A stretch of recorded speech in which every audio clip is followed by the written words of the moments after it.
बनाइए। फैसला ये अच्छा है गवर्नमेंट का। एक बार फिर से आप सभी का स्वागत है और आप सभी देख रहे हैं कि किस तरीके से बीजेपी सरकार 50-50 का गेम खेल रही है। लेकिन इधर हरीश रावत काले धन से जमीन खरीद कर ठिकाने लगाने वालों की अब खैर नहीं करेंगे। जी हां, रावत सरकार ऐसी तमाम जमीनों की जांच कराने की तैयारी कर चुकी है। हालांकि मुख्यमंत्री इस प्रक्रिया को सामान्य प्रक्रिया बता रहे हैं, लेकिन साथ ही आशंका भी जता रहे हैं कि उत्तराखंड की जमीनों में भी कुछ नेताओं और अधिकारियों का काला धन लगाया हो सकता है, जिसकी जांच कराई जाएगी। रिपोर्ट देखिए पहले।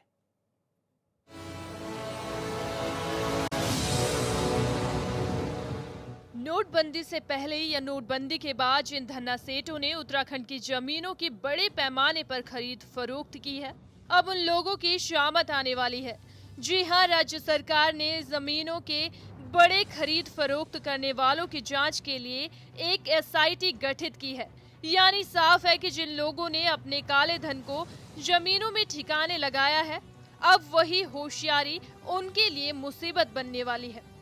गौरतलब है कि सूबे में पहले से ही जमीनों का कारोबार आसमान छू रहा था और अक्सर चर्चा हो रही थी कि उत्तराखंड में बड़े भूमाफिया काले धन को जमीनों में लगा रहे हैं। लेकिन उन काले धन वालों के लिए अब बड़ी मुसीबत आने वाली है, जो काले धन को उत्तराखंड की जमीनों में लगाकर बढ़ते दाम का सोना उगा रहे थे। ऐसे तमाम लोग और जमीन अब राज्य सरकार के रडार पर आ चुके हैं। मुख्यमंत्री हरीश रावत को लगता है कि नोटबंदी के बाद कई राज्यों में काला धन जमीनों में लगाया गया है। हो सकता है कि इस तरह का काला धन राज्य की जमीनों में भी बड़े सफेद पोश और अधिकारियों ने लगाए हों, जिसकी जांच की जाएगी। हालांकि मुख्यमंत्री इस तरह की जांच को सामान्य जांच बता रहे हैं, लेकिन मुख्यमंत्री का जमीनों की जांच पर कदम उन सफेद पोशों और बड़े अधिकारियों की नींद जरूर उड़ा रहा होगा, जिन्होंने काले धन को सफेद करने के लिए बेशकीमती संपत्तियां खरीदी होंगी।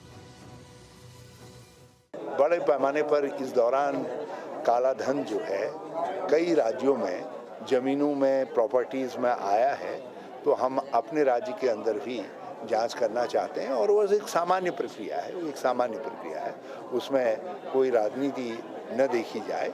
लेकिन राज्य को ये मालूम रहना चाहिए कि ज़मीनों में किस किस ने खरीद फरोख्त की है। और मैं आज भी कहना चाहता हूँ, यहाँ के कई ऐसे राजनेता हैं जिन लोगों ने सरकारी ज़मीनों को अपने नाम पर या अपने द्वारा संचालित या अपने प्रभाव वाली संस्थाओं के नाम पर आवंटित किया है और कौड़ियों के दाम पर किया है। इन जमीनों की जांच के लिए राज्य सरकार ने एक खास किस्म की एसआईटी गठित की है, जिसको कई खुले अधिकार दिए गए हैं। वैसे तो इस तरह की जांच के लिए एसआईटी पहले ही बनाई गई थी, लेकिन अब इसी एसआईटी को और अधिकार दिए गए हैं, जिससे जमीनों में काले धन को सफेद करने वाले लोगों के खिलाफ बड़ा कदम उठाया जा सके। उसमें एसआईटी को लगाया गया है, उसमें पहले से ही बहुत वर्क हुआ है, लेकिन बीच में लोगों ने उस काम पर कुछ राजनीतिक टिप्पणियां प्रारंभ की, तो हमने उस एजेंसी को स्वतंत्र कर दिया है। हमने कहा अब राज्य सरकार के दैनिक नियंत्रण में नहीं, बल्कि अपने तरीके से आप लोग जो एसआईटी बनाई गई है उससे कहा है कि आप खोज करें। रावत सरकार के इस फैसले ने कईयों को जरूर परेशान कर दिया होगा और वो एसआईटी की जांच की आंच से बचने के लिए उपाय तलाश रहे होंगे। HNN 24/7 के लिए देहरादून से राव शफात अली की रिपोर्ट।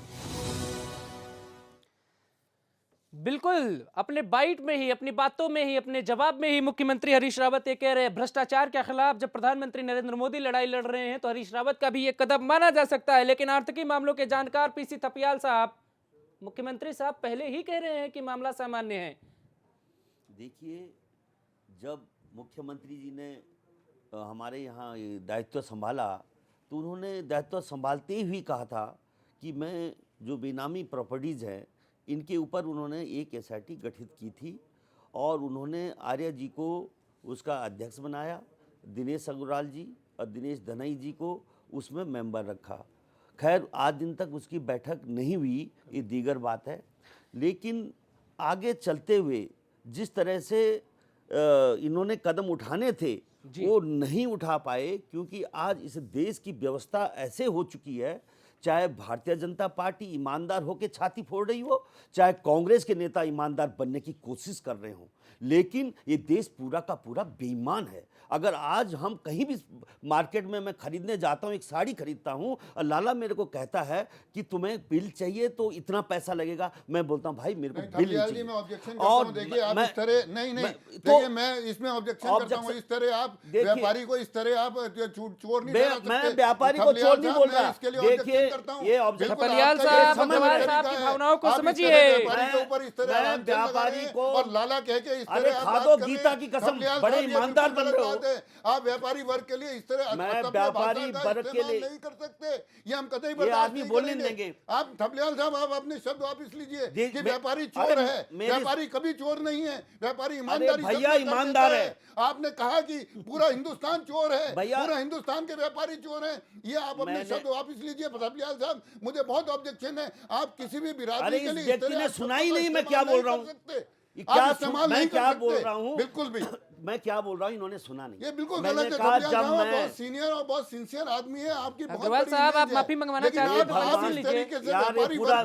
थपलियाल जी ने किसी बिरादरी के लिए नहीं बोला, उन्होंने लाला शब्द बोला है। क्यों चुप रहे? मैं भी बात कर सकता हूँ, मैं भी यहाँ बात करने आया हूँ। क्यों चुप रहे? आप चुप रहे भाई साहब। लाला शब्द बोला है, किसी बिरादरी के लिए थपलियाल जी ने नहीं बोला, लाला शब्द बोला, किसी बिरादरी के लिए नहीं बोला। ये गलत बात है, आरोप लगा रहे हैं अग्रवाल जी। अग्रवाल जी कोई ऐसे आरोप नहीं लगाने चाहिए, ऐसा लांछन नहीं लगाना चाहिए किसी सामाजिक व्यक्ति पर। प्रमोद भट्ट जी, अग्रवाल जी, पीसी थपलियाल साहब, दरअसल देश का मसला नहीं है देश में कौन चोर है कौन नहीं, देश की जनता सब जानती है, इसको बताने और करने। अग्रवाल जी टॉपिक बदलना चाह रहे हैं, बिल्कुल सही बात है। आपके पास जवाब नहीं है बोलने के लिए। अग्रवाल साहब, अभिषेक जी आप मुद्दे बात कीजिए ना, मुद्दे पे बात करके आप मुद्दे बात कीजिए। हम ये बोल रहे हैं मुद्दे बोलने के लिए है नहीं, तो आप जो है अननेसेसरी मुद्दा उठा रहे हैं। मैं बोलिए सर। विषय पे आ जाइए। मैं विषय पे ये आ रहा हूँ, आपने रखा बहुत महत्वपूर्ण विषय है, मैं चाहता हूँ कि उसी पे चर्चा हो। ज्यादा मैं ये बोल बिल्कुल रहा कोहली हूँ साहब कि इस देश की परंपरा रही है कि हम जब कस्टमर होकर दुकानों में जाते हैं तो हम बिल लेने का अवॉइड करते हैं। ये मैंने बोला था, करते रहे। अगर हम यहाँ पे गीता में कसम खा के हम सब बैठ जाएं तो हम मानेंगे कि कभी ना कभी हम चूके हैं। अभिषेक जी अनुमति हो तो मैं कुछ कहूँ?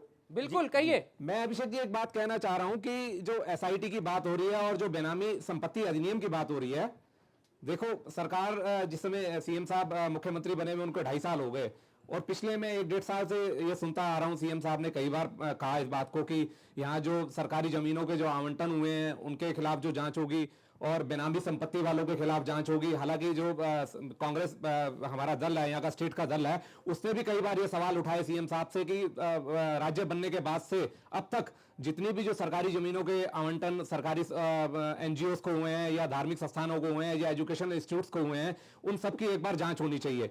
और एसआईटी गठित हुई, एसआईटी के बहुत अच्छे रिजल्ट आए, लेकिन एसआईटी के पास कौन से मामले जा रहे हैं? जमीनों से धोखाधड़ी के, फर्जीवाड़े के, इस तरह के केस जा रहे हैं एसआईटी के पास। मतलब किसी बड़े राजनेता कहो या कोई ब्यूरोक्रेट कहो या कोई इस तरह का कोई बड़ा मामला मैंने नहीं देखा कोई एसआईटी के पास गया हो जो बेनामी संपत्ति से रिलेटेड हो और उसका रिजल्ट आया हो। सीएम साहब कह रहे हैं, बहुत अच्छी बात है, मैं उम्मीद भी करता हूं कि इस पे कार्रवाई हो, लेकिन जिस तरह से चुनाव नजदीक आने वाले हैं और कुछ दिन ही रह गए हैं अधिसूचना जारी होने में, तो मुझे बहुत कम संभव लगता है कि अब कोई इस पे कार्रवाई हो पाएगी। शिगुफा है, बिल्कुल सही हो सकता है, ये बिल्कुल एक से बयान हो मुख्यमंत्री हरीश रावत का। खाली सियासत दिखती है मुझे, क्योंकि केंद्र उस पे कर रहा है, तो राज्य सरकार ने भी कहा कि एक कदम आगे बढ़कर हम इस पे कुछ ना कुछ करें। बिल्कुल कोहली साहब, लेकिन रिजल्ट आने की संभावना बहुत कम है, क्योंकि पिछले 2.5 साल से मुझे लग रहा है कि कुछ नहीं हुआ, तो अब अगले 15-20 दिन में अधिसूचना जारी होने में 15-20 दिन रह गए हैं। आलोक राय साहब, क्या हो जाएगा? आलोक राय साहब आप बताइए। अभिषेक भाई पहले तो धन्यवाद कि आलोक राय याद है आपको कि बैठा सर, है। आलोक राय याद मुझे है? लगा आप भूल गए होंगे। नहीं सर, भूलते नहीं सर। मैं ये कहना चाह रहा हूँ कि चाहे ये नोटबंदी का मामला हो जी मोदी जी द्वारा, जी चाहे एसआईटी का मामला हो हरीश रावत जी द्वारा, जी, फैक्ट ये है कि ये दोनों मुद्दे कोई मुद्दा नहीं है, किसी के लिए मुद्दा नहीं है। ये सिर्फ और सिर्फ ये उत्तर प्रदेश, उत्तराखंड और जो और राज्यों में चुनाव हो रहे हैं उनसे विकास के मुद्दों से या जो भ्रष्टाचार और उन मुद्दों से भटकाने खाली मुद्दा है। और मोदी जी का जहाँ तक सवाल है तो खाली यूपी में अपनी हार को देखते हुए कि अखिलेश जी के विकास कार्यों से इनका दिमाग डाइवर्ट हो जाए और पब्लिक जो है 1500 के चक्कर में पड़ जाए, लाइनों में खड़े हो जाए, ये खाली एक मुद्दा है और कोई की बात दिमाग में नहीं है। दूसरी बात मैं कहना चाहूँगा, जो एसआईटी की बात है, तो एसआईटी जैसे हरीश रावत जी ने खुद ही, अभी मैंने सुना, उन्होंने बोला कि हमने पहले बनाई थी लेकिन उसमें कुछ कमियां थी जी, अब हमने उनको पूरी अथॉरिटी दे दी है। बिल्कुल। लेकिन मैं उनको बताना चाहूंगा कि जो मैक्सिमम भू माफिया हैं जी, वो भाजपा कांग्रेस के हैं। जब भाजपा सपा सरकार में आती नहीं है क्या है सर? तो कांग्रेस वाले बोलते हैं कि सारे आलोक साहब, सर प्लीज आलोक साहब, सपा में नहीं है क्या बोलिए, लेकिन भूमाफिया? थोड़ा समय दीजिए। आलोक साहब, सपा में सर नहीं ये है क्या पक्षपात हो भूमाफिया? रहा है, हमारी यूपी पार्टी में छोटी है तो हमको समय कम दिया जा रहा है। सर आपकी पार्टी छोटी है, आप मान रहे नहीं, हैं? यहाँ छोटी है, देश में छोटी नहीं है। यहाँ छोटी है, उत्तराखंड में थोड़ा कमजोर है, उत्तराखंड में थोड़ा कमजोर है। लेकिन अभी हैं। कितने कमजोर है सर?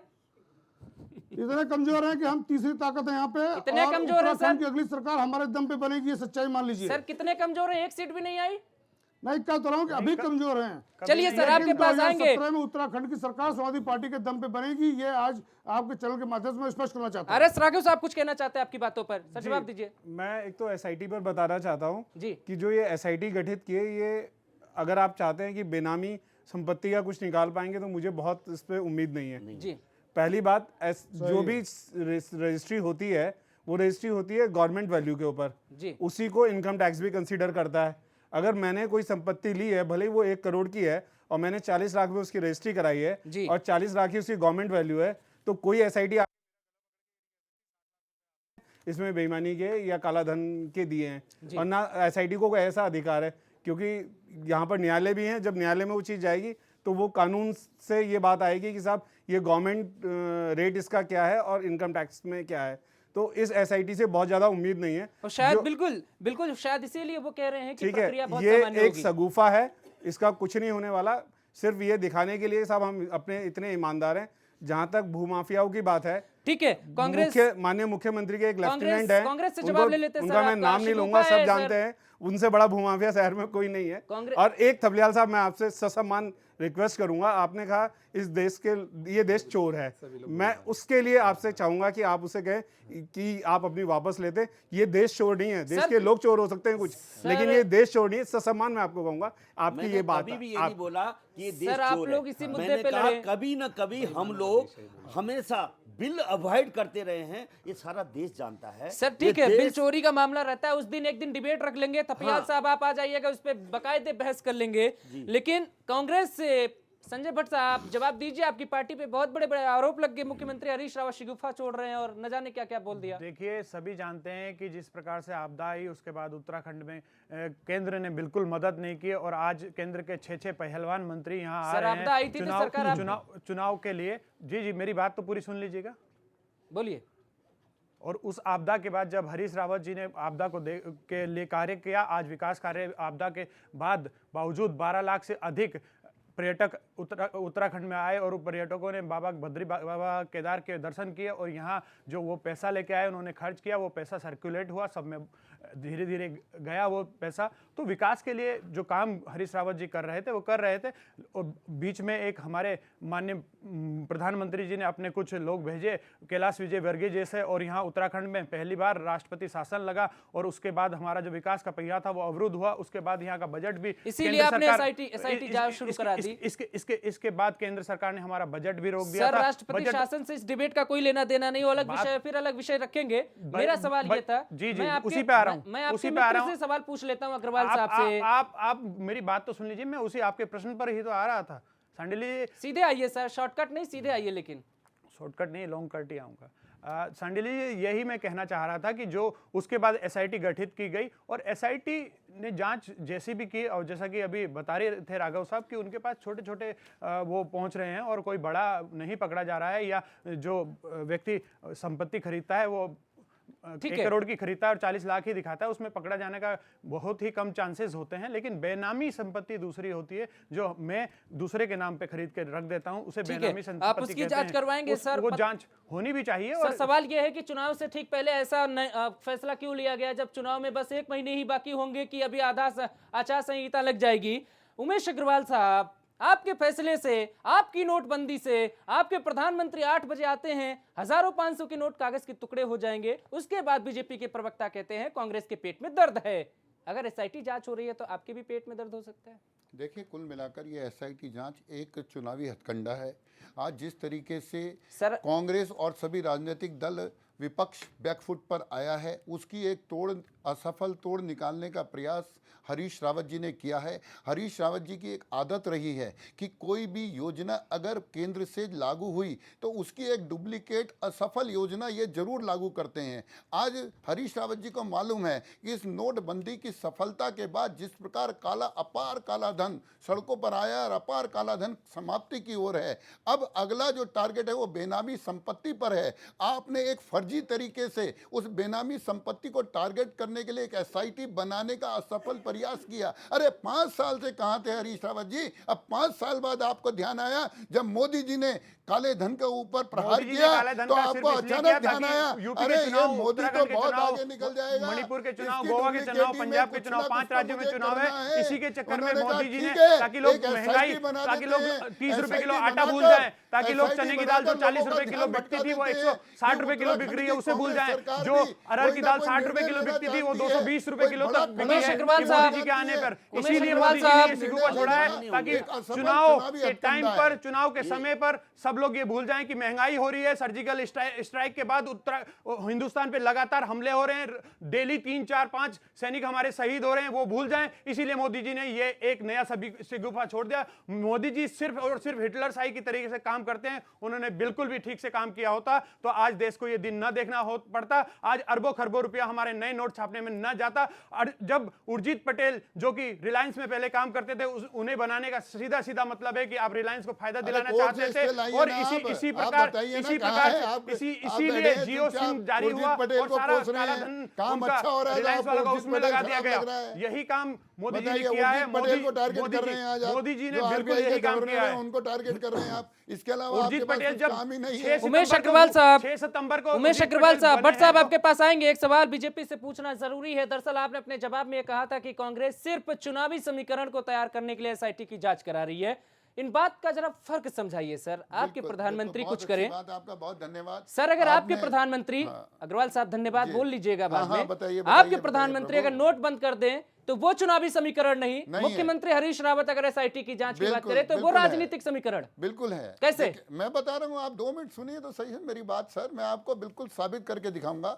5 साल के लिए मोदी जी सरकार में हैं, 2.5 साल उनको हुए हैं। वो एक तरीके से एक कार्यक्रमों की बयार, एक योजनाओं की बयार, उसी श्रृंखला में ये नोटबंदी का मामला आया है। मैं आपको बताना चाहता हूं, 1 महीना चुनाव को रह गया है, उत्तराखंड का चुनाव सर पर है, कांग्रेस की सरकार जाने की ओर है। सिर्फ उसको बचाने के लिए और मोदी जी की योजना का जो प्रभाव नोटबंदी के माध्यम से एक आम जनता की ओर, 125 करोड़ जनता आज मोदी जी के साथ खड़ी है।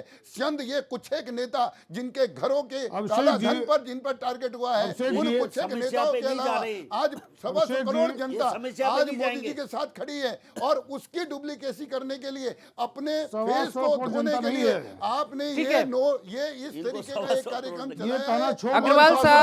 अग्रवाल साहब बीजेपी का कोई प्रवक्ता ये नहीं बता पाया इन दिनों में। अग्रवाल साहब 22 दिनों में, 25 दिनों में बीजेपी का सर कोई प्रवक्ता नहीं बता रहा है क्या नुकसान था। छोड़ दें। अगर 125 करोड़ जनता नोटबंदी के लिए तैयार थी तो जेटली जी, वित्त मंत्री जी ने बीजेपी के जो भाई लोग हैं 200% से घटाकर एक बड़ी गंदी आदत क्यों किया पड़ गई है बोलने की संसद में। हिंदुस्तान की 125 करोड़ जनता हमारे साथ है, 125 करोड़ जनता के साथ नहीं है। अगर 125 करोड़ जनता तैयार थी तो मोदी जी पे एक्सपोर्ट से क्यों आए? क्यों उन्होंने 200% जुटाना क्यों नहीं रहने दिया काला धन पे? ये सब कुछ सब महंगाई जो बढ़ रही है, महंगाई जो, चलिए आप सबकी दबाने के बीच में अग्रवाल साहब, भट्ट साहब, आलोक साहब, सब लोग एक मिनट सुन लीजिए। हमारे बीच में नीरज कोहली वरिष्ठ पत्रकार भी बैठे हैं, आपके बीच में ही बैठे हैं, उनसे भी सुनना चाहिए। सर, हर पार्टी, एक पार्टी के दूसरे पार्टी के ऊपर शिगुफा कहा जाता है, सच क्या है? देखो, ये तो कोरी सियासत हो रही है कि बीजेपी कांग्रेस पे आरोप लगा रही है और कांग्रेस बीजेपी पे आरोप लगा रही है। अभी उमेश जी ने कहा कि पूरे देश की 130 करोड़ की जनता जो है मोदी जी के साथ है। मैं ये कहता हूं कि अगर ये नोटबंदी, अगर उनका दावा है, अगर ऐसा है नोटबंदी वाला जो फैसला मोदी जी ने लिया है, तो उससे पहले फिर देश में एक इस पे जनमत हो जाता है, जनमत संग्रह हो जाता है कि लोगों की ओपिनियन ले ली जाती है कि भाई इस तरह का ओपिनियन ले ली जाती है, जनमत, तो उससे पता चल जाता है कि लोग कितने बीजेपी के साथ है, नहीं है। सर आखिरी कमेंट अग्रवाल साहब, आपके पास भी आएंगे, आखिरी कमेंट पे बोलने दीजिए। यही बात राहुल गांधी की- और जो लोग बीजेपी के बाजू थे, अग्रवाल साहब बोलने दीजिए, आखिरी जो कमेंट है। नहीं कर पाए, यही बात वही लोग मोदी के पास गए ये कहने के लिए कि भैया टाइम और दो, आधा तुम खा लो आधा हम खा लो, फिर पहले कर आपने दो। कहा कि निर्णय स्वागत योग्य है, इसमें कोई दो राय नहीं है, लेकिन निर्णय को इंप्लीमेंट करने के लिए जो उपाय किए गए वो नाकाफी है। ठीक है। इसलिए जैसे कहते हैं कि गेहूं के साथ घुन पिस रहा है, तो इस समय सिचुएशन यही है कि हर छोटा बड़ा आदमी जो काला धन से जिसका कोई लेना देना नहीं है वो भी स्ट्रगल कर रहा है, परेशान हो रहा है, बिल्कुल सफर कर रहा है। बिल्कुल सर। आरएस राघव साहब, देख सकते हैं आरएस राघव जिनका साहब, समय अग्रवाल मांगा साहब है एक मोदी जी ने। एक बात अरे पूछ आप लेने सही दीजिए। समय दे दो भैया। अग्रवाल 50 साहब दिन का सब समय मांगा है मोदी जी ने। अग्रवाल साहब 50 दिन का समय मोदी जी ने मांगा है, आपको भी यहाँ समय मिल गया है। प्रदेश और देश की जनता मोदी जी को समय दे देगी, बाकी लोगों से पूछने दीजिए। एक आखिरी कमेंट पूछ रहा हूँ, एक चीज पूछना चाह रहा हूं आरएस राघव साहब, क्या लगता है आपको कि प्रदेश और देश की जनता सिर्फ इन दोनों के बीच में रस्सी में लटक के रह गई है क्या? देखिए, जहाँ तक जो देखा जा रहा है, जनता का कहीं ना कहीं साथ है ब्लैक मनी के खिलाफ मोदी जी के साथ जी, क्योंकि जहाँ भी जो हम लोग समाज में देखते हैं या जो टीवी पर भी देखते हैं, और वहाँ लोगों ने कस सहते हुए भी कहा है कि ये जो निर्णय है वो अच्छा है, लेकिन स्वागत योग्य है, लोगों ने कहा है। लेकिन ये जरूर है कि उसको जो इम्प्लीमेंट करने का जो तरीका था उसमें कुछ और इजीनेस हो सकती थी जनता के लिए, वो शायद नहीं हो पाई। लेकिन इसका तो स्वागत सभी लोगों ने किया है, और जो मैक्सिमम परसेंटेज है वो लोग स्वागत कर रहे हैं। और जो लोग विरोध भी कर रहे हैं, उनके जो विरोध करने के कारण हैं, अगर विरोध इतना होता, लोग इनके साथ होते, तो कल शायद पूरा भारत बंद होता, या जहां इन्होंने प्रोसेशंस निकाले। सर आप फिर भारत बंद पे बात करने लगे, सर आखिरी बात है सर, बोलने दीजिए। किसका भारत बंद था? मोदी जी ने एक चुनाव सभा में बोला भारत बंद, और आप उसको सब लोग बोलने दीजिए, आप बोलने दीजिए, आप भारत गलत बंद के लिए। गलत आप तरीका अपना है। जवाब भारत दीजिए। बंद बोला नहीं गया था, विरोध दिवस के लिए बोला गया था, लेकिन भारत जहां बंद के लिए नहीं बोला गया था। जहां विरोध ये गलत भाषा जहां वाले अपने ठीक है, आप बोलिए, कंटिन्यू जहां करिए। विरोध के आप गलत बात न करें। एजेंट आप हैं, मैं किसी का एजेंट नहीं हूँ, समझे? आप इस तरह की बात न करें। मैं चुपचाप सुन रहा था आपको बिल्कुल नहीं बोला। भारत बंद बोला ही नहीं, तो आप भारत बंद को क्यों बीच में ला रहे हैं? चलिए सर, आप लोग अगर ऐसी बात करेंगे तो फिर प्रोग्राम वाइंड अप करना पड़ेगा। एक आपको सुन लीजिए, जब था ही नहीं, किसी पार्टी ने किसी पार्टी ने यार देखिए, आपकी भीड़ बता रही है आपके साथ कितने लोग हैं। खाली मोदी जी ने एक रैली में बोला और ऐसा है, आपकी भीड़ बता रही है आपके साथ ठीक कितने लोग है। हैं। चलिए जो बचे मैं उनके पास चला आता आपको हूँ। नीरज कोहली किसी साहब को आपने बोल लिया, प्रमाण की तपेल जरूरत साहब नहीं है। आपने बोल कितने लिया, लोग आपके पीछे राघव घूम साहब रहे हैं, आपने पता बोल चल लिया, रहा है आपको। आलोक राय साहब, भारत बंद पे सब मसला नहीं है। मसला ये है कि इस देश में जो कुछ भी हो रहा है, हरीश रावत एसआईटी की बात कर रहे हैं, प्रधानमंत्री 50-50 की बात कर रहे हैं, शतक लगाने निकले थे प्रधानमंत्री नरेंद्र मोदी, बात 50-50 पे अटक गई। मुद्दा ये है। आखिरी कमेंट जी अभिषेक जी, आलोक साहब। हेलो जी बोलिए आलोक साहब, सुन रहे हैं आपको। जी अभिषेक जी, मैं ये कहना चाह रहा हूँ कि देखिए, चाहे मोदी जी कुछ कर रहे हो, चाहे रावत जी कुछ कर रहे हो, इसमें कोई संदेह नहीं है कि ये 100% सिर्फ भावी चुनाव को देखते हुए स्टैंड उठाए जा रहे हैं।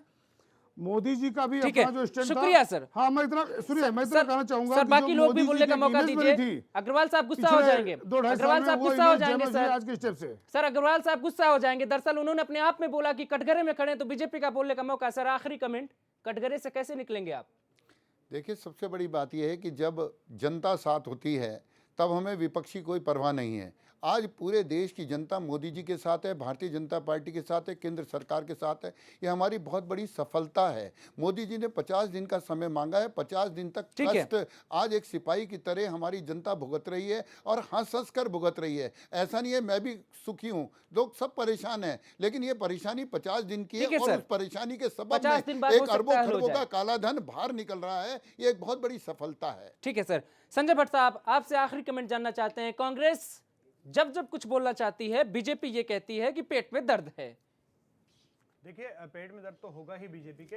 असल में भारतीय जनता पार्टी के 11 करोड़ एक रजिस्टर्ड कार्यकर्ता हैं।